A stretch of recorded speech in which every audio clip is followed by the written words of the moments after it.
was very excited when I heard you guys were making this movie because Starsky and Hutch, when I was in, I'm trying to think when it was, but I think it was like when I was in the 5th, 6th, or 7th grade, something like that. It was huge. It was a really cool show. Loved it, and yeah, it was like they were like the coolest guys on TV. Sort of like the first cop show, like before Miami Vice. It was like Starsky and Hutch. Right, right. And I heard you guys were making this movie, and you've been out promoting this movie together, and you're getting along well. Yeah, we're getting along good. You learn about each other's little kind of quirks and things after 180 interviews. Ben has to get his M&Ms after a couple hours, or he starts to get low blood sugar and gets a little cranky. Yeah. Okay. Yeah. Yeah. No one has his little his raw vegetables that he eats. He gets very healthy during a press time. That's Owen likes the raw vegetables, huh? Ben likes, yeah. But it would be. And we got these great stories that we tell together, like this one. Yeah. This is one of your classics, right? The old M&Ms and vegetables. This brings down the house. Yeah. No, and we do end up telling though the same sort of stock stories. Well, after like 180 interviews, you kind of have your little jokes, your little stories, like, oh, Ben's a bad driver. Oh, it's like, yeah, he took driving lessons. But yesterday we go on Katie Couric, and one of the big questions is, you guys have worked together a lot. Right. What's that like? And then I say, well, we're like Hope and Crosby, and I give Ben the punchline, without the big following. Right. And we go on yesterday, we're kind of prepared, so I'm going to say the Hope and Crosby, then you weigh in. And it's real, frantic there. We got there late, show. too. Like, we got there like 7:36, and we had to go on at 7:41. It was crazy, and then you were late, and then I sit down, and Katie says, so I'm going to ask you about Iraq and the gay marriages. Like, what? kind of like just to throw me off, so I was like a little rattled. She was Why is she asking you that? That's crazy. I don't know. She was just kind of, she was kidding me, but it got me flustered. So then when we get into the interview, and she says, flustered. Yeah. I get rattled easily. You get rattled. So we get into the interview, and she says, you guys have worked together a lot. That's what I've been waiting for. That's my opening. Right. Here I come. So here I come. Okay, and so I say, we're kind of like Hope and Crosby. Silence from Ben, nothing. And then Katie says, yeah, without the big following. I know, I read it in Time magazine. You just said that, Owen. So she had read the punchline, and then boo, Katie, right? Boo. No, but it was like, but then it's not so bad. Katie, it's my partner who then piles on and says, Owen has no original material. He just gives the same thing over and over. So wait, so Ben sold you out? I think it was like Ben selling me. Oh, really? Ben has been comatose all morning, comes alive to kind of make me look like a fool. Yeah. Kind of the way you're coming alive right now. Yeah, well, every once in a while. I did not leave a break I didn't leave it hanging. She came in. It was total silence when I looked to you, and then she had to supply the punchline, and for the rest of the interview, it was an old punchline. I was like in shock because I looked like a fool. I think what we learned from this is that when Ben sees a weakness, he'll attack, even if you're an old friend. It's like Lord of the Flies. Yeah. It's like Piggy. Yeah, that's terrible.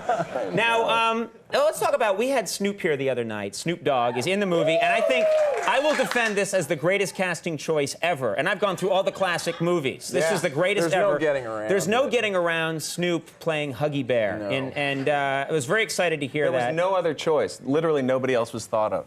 Enough said. Yeah. Enough said. Right. There wasn't. Does he always say "nuff said" when you say there was no other choice? Reasonable man cannot differ. That's another one you use sometimes. Well, you know what I love about Snoop and he's been on this show many times. Whenever he shows up, he's got this great entourage, and he's these the great Archbishop. The Archbishop Juan is his spiritual advisor. Yes, we actually have a photo of this guy who travels with Snoop. There he is.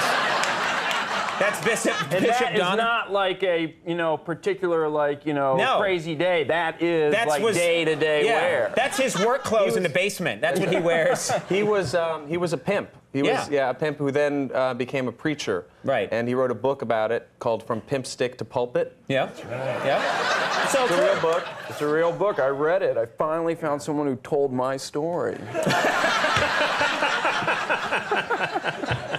Now, that wasn't a setup. No.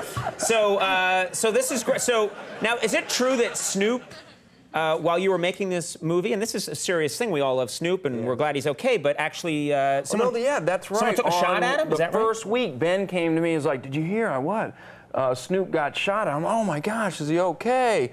And that's so terrible. Well, he got shot at, He got shot at when he was driving home. He came for his wardrobe fitting. It was in the news. It was on right. He was, I don't know, some sort of But then, gang Ben, thing. I was like really concerned, and you were too, but you said I'd have more sympathy if he didn't drive around with a huge SUV emblazoned with the Dogmobile on it. Seems like if you're trying to keep a low profile, you know. So Ben is also unsympathetic, we're learning. Incredible. These are great stories. Literally the first time I've ever been credited with saying that. It was just now. Oh, come on. Now, I want to ask you. I don't buy the old, oh, shucks, I'm from Texas. You're not buying it? No. Oh, good. Well, it's working for me. She's I'm got not buying it, Conan. You guys presented at the Oscars. I thought you did a really funny bit. I thought you were hilarious on the show. Did you get good feedback from? Because that's seen by 800 million people. It was weird. It was. You were like a little bit like down right when we got off. I felt I had to buck you up. Like it went good, but I myself wasn't really sure if it had gone well. And I called my parents. My dad gets on the phone. Then I hear my mom get on. My dad's like, "Oh, it went great. It went great." And there's nothing from my mom. Mom, how did it go? It was good. It was good. It was, you know, you don't have to try and be funny. You know, you can just be dignified. Like I'm up there like making a fool of myself. Never really crossed our mind. Yeah. But it was funny when you were like getting ready, because you know the bit was you're supposed to come out as Starsky and look kind of ridiculous. But Ben was looking in the mirror as we're getting ready, and he says like, "I know I'm supposed to look ridiculous, but I think I look good." That's what made the bit good. I work in a very method sort of way. Now you guys, I was thinking about it today. You guys have worked together a lot, haven't you? Yes, we have. It's sort of like Hope and Crosby, kind of. But without the big following.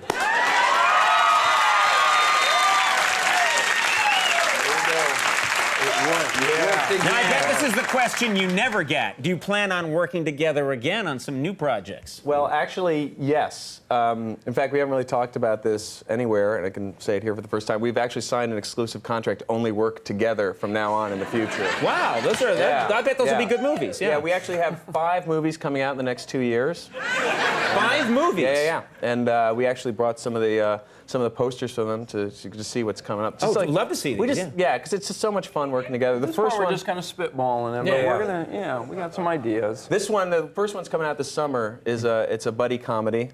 It's called Sumo Cum Laude. Sumo Cum Laude, wow. The 2 brothers, losers. Right. Father says we have to graduate from college. We have to figure out how are we going to do it. Become sumo wrestlers. Yeah. Okay, good. I think that one looks There's good. a Conan part in there somewhere. I know there is. I'll be the uptight dean. I would rather. Exactly. All right, I'm liking it. Seriously, we do? Sure, yeah, let's do it. And then we have sort of kind of like another buddy action cop thing with a twist. This one's called Magnet Crotch and Iron Face.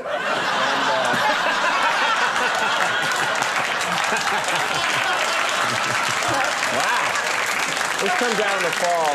And that's high concept. Yeah, it's high concept, but now a fall high concept movie. We want to try to bring those into the fall. Right. Why do those 2 work together? Yeah. Yeah. And then we thought for Christmas we're going back to a classic. It's the remake of Every Which Way But Loose. Wow, that's great. The old Clint Eastwood classic, right? That's disturbing. That's disturbing. That's my favorite one. Yeah.